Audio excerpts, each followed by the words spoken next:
Early in the morning, Dylan, a 45-year-old white man with a stocky build, was jolted awake by the noise next door. Annoyed, he peeked out the window to check it out. The house next door had new occupants. A large, muscular black man around 40 years old. Dylan narrowed his eyes as he observed two police officers stepping out of the man's house. Without thinking, Dylan opened his front door and shouted, "Hey, you black criminal, keep it down, will ya? It's too early for this nonsense. Don't make the cops come back and take you off to jail." The man, Zion, stood quietly, his expression unreadable as he adjusted the boxes on his porch. Dylan, feeling pleased after his outburst, turned back toward his house. As he did, his gaze fell on a large box sitting near his property line. Annoyed, he stomped over and kicked it hard, sending it tumbling across the pavement. "Get this filthy black trash off my land," he yelled. Finally, Zion spoke, his deep voice calm but firm. "Why are you damaging my property?" Dylan sneered, his voice rising. "Your junk's on my side. I should just throw it in the trash. You ought to be grateful I'm not doing worse." "Don't you dare speak to me like that!" Zion's jaw tightened and his hands balled into fists. He stepped closer to Dylan, his towering frame casting a shadow over him. For a moment, tension crackled in the air, as if a fight was about to break out. But then Zion closed his eyes, taking a long, measured breath. Without a word, he picked up his box and carried it inside, leaving Dylan standing there feeling victorious. Dylan smirked, misinterpreting Zion's restraint as fear. "That's right," he muttered to himself. "Knew you'd back down. Probably scared I'd call the cops again." Feeling triumphant, Dylan returned to his morning coffee, blissfully unaware of one crucial truth. Zion's presence in the neighborhood wasn't just inconvenient, it was perilous. The threat Zion posed to Dylan wasn't something he could outrun or intimidate away. The following morning, Dylan heard a knock at his door, sharp and persistent. Annoyed, he swung the door open, already expecting the unwelcome sight of Zion.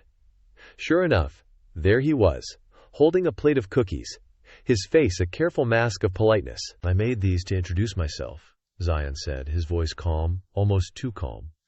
Dylan's expression soured instantly. "I don't need to be neighborly with your kind," he barked, his words slicing through the air. Without hesitation, he snatched the plate from Zion's hands and slammed it into his face, the cookies crumbling and scattering across the porch. Before Zion could react, Dylan slammed the door shut, muttering curses under his breath. Behind the door, he imagined Zion standing there, humiliated, and it filled him with a petty sense of triumph. Outside, Zion took a moment to wipe his face clean, his hands trembling slightly, before he turned away and retreated to his home without a word. The next day, Dylan took his trash to the curb, only to spot Zion hunched over his garbage bin. The man's broad shoulders stiffened when he noticed Dylan approaching. For a moment, Zion froze, as if caught in the act of some unspeakable crime. "What the hell do you think you're doing?" Dylan barked. "I was just looking for something," Zion stammered, his voice barely above a whisper. Dylan sneered, his contempt curling his lips. "Figures. Trash like you belongs in the trash." He didn't wait for an explanation. With an exaggerated swing, he hurled the bag of garbage he was carrying straight at Zion. It hit with a sickening thud, spilling coffee grounds and rotting leftovers onto Zion's shirt. "There," Dylan said, his tone dripping with malice. "Take your pick, you filthy black rat." He didn't bother watching Zion's reaction, turning on his heel and stomping back to his house, slamming the door behind him. Zion stood there for a long moment, wiping the mess off his shirt with slow, deliberate movements. His face was impassive, but his hands shook faintly. Without a word, he cleaned up the mess and went back inside. Days passed without any noise or disruption from Zion, and Dylan felt a smug sense of relief. Maybe, he thought, the man had finally learned his place. But that illusion shattered one afternoon when Dylan glanced out his window and spotted Zion standing by his own, holding a pair of binoculars and pointedly staring at Dylan's house. Rage bubbled in Dylan's chest. Without thinking, he stormed to his gun cabinet, grabbed his shotgun, and marched straight to Zion's door. The pounding of his fist against the wood echoed through the quiet street. "Open the door, you bastard!" he shouted. When Zion answered, he barely had time to react before Dylan shoved the barrel of the shotgun against his forehead. Zion's eyes widened in fear, his hands instinctively raising in surrender. "You're spying on me, huh?" Dylan growled, his voice low and dangerous. "If I catch you looking at my house again, I'll blow your damn head off." Zion's voice wavered. I won't do it again. Please don't shoot." Dylan sneered at the man's trembling form, his finger hovering over the trigger for a moment longer before he finally lowered the gun. "You're lucky I'm feeling generous," he spat, turning to leave. "But don't think I'll let it slide next time." As Dylan stormed back to his house, he didn't notice the quiet intensity in Zion's eyes as the man closed the door. Nor could he foresee the storm that was about to crash down on his life that very night. In the dead of night, as Dylan slept soundly, an unusual noise from the living room pulled him awake.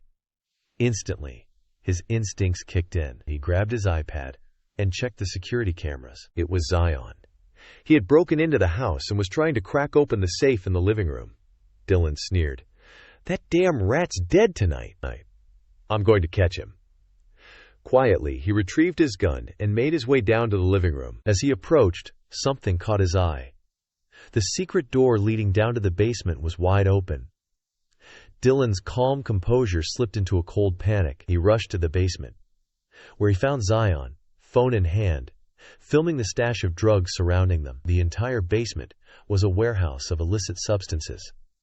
Piles of drugs in every form, machinery to process them, and even a section dedicated to growing cannabis. At the sound of Dylan's footsteps, Zion quickly tucked his phone away, but it was too late. Dylan pointed the barrel of his gun directly at Zion's forehead and spoke in a low, deadly voice. Typical of a filthy rat sneaking into others' homes to steal. But unlucky for you, you picked the wrong house, the house of a drug lord. Zion's face drained of color, his voice shaking with panic. "Please don't kill me." "I'll leave. I won't say anything, I promise. Just let me go." Dylan's eyes were cold. He had heard this before. The same begging. He wasn't moved. "No. The only thing that stays silent is the dead." A twisted smile curled on his lips as he squeezed the trigger, sending a bullet straight into Zion's heart. Zion crumpled lifeless to the floor.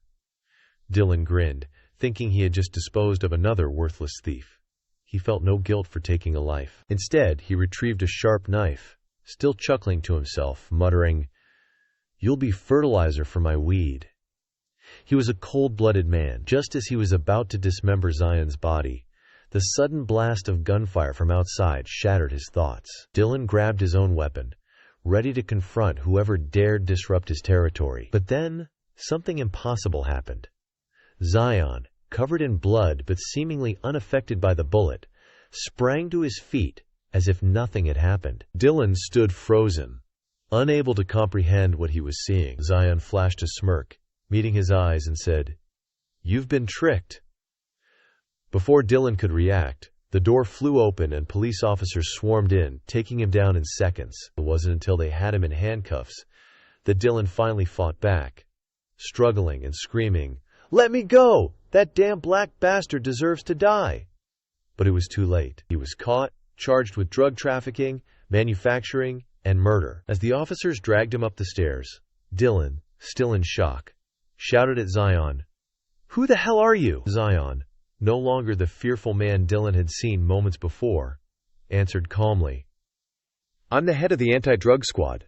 I came here to take down your operation. It's time to face the consequences of your actions." Dylan couldn't believe how easily he had been caught. If only he hadn't underestimated Zion because of his race. But now it was too late. Dylan would spend the rest of his life in prison for his crimes. As for Zion, his swift and successful mission, coupled with his willingness to risk everything to bring down the dangerous criminal network, earned him a promotion. In his acceptance speech, Zion said, "I hope one day this world will be free of crime and that racial discrimination will be eradicated from every mind."